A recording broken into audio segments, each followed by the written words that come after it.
एक छोटे से गांव में जहां सूरज की पहली किरण धरती को चूमती थी, रहता था एक मेहनती किसान। नाम था उसका रामू। रामू की जिंदगी साधारण थी। सुबह से शाम तक खेतों में कड़ी मेहनत करना उसका कर्म था। मिट्टी से प्रेम था, हर बीज से उम्मीद थी, अच्छी फसल की आस थी। रामू की आंखों में सपने थे, अपने परिवार को खुश देखने की चाहत थी। दिन रात मेहनत करता रामू, मिट्टी से सोना उगाने की कोशिश करता, पर किस्मत को कुछ और ही मंजूर था। हर बार जब फसल पकने को आती, प्रकृति का कहर टूट पड़ता।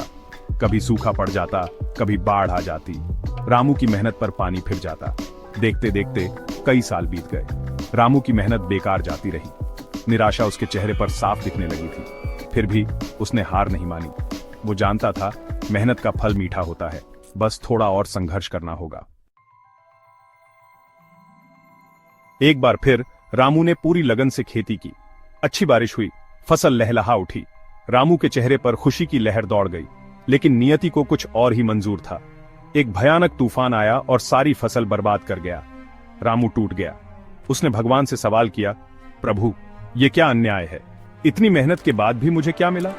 उसकी आवाज में दर्द था, गुस्सा था और एक अनकहा सवाल था।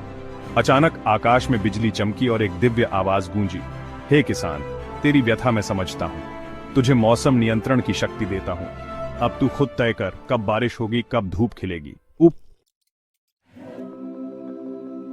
रामू हैरान रह गया। उसे अपनी किस्मत पर यकीन नहीं हो रहा था। उसने सोचा, अब कोई भी प्राकृतिक आपदा उसकी फसल को नुकसान नहीं पहुंचा पाएगी। अगली फसल के लिए रामू ने अपनी शक्ति का इस्तेमाल किया। जब जरूरत होती थी, बारिश करता। जब धूप चाहिए होती, आसमान साफ कर देता। उसकी फसल पहले से कहीं ज्यादा अच्छी हुई। रामू खुश था, लेकिन उसका मन अब लालच से भर गया। उसने सोचा, जब मेरे पास इतनी शक्ति है, तो मैं सिर्फ अपने लिए ही क्यों सोचूं? मैं तो अमीर बन सकता हूं। रामू ने अपनी फसल ऊंचे दामों पर बेची और पैसे कमाए। धीरे धीरे वह लालची होता गया। एक दिन रामू ने देखा कि उसके खेत के आसपास के इलाके सूखे की चपेट में हैं। लोगों के पास खाने को अनाज नहीं था, जानवर प्यासे मर रहे थे।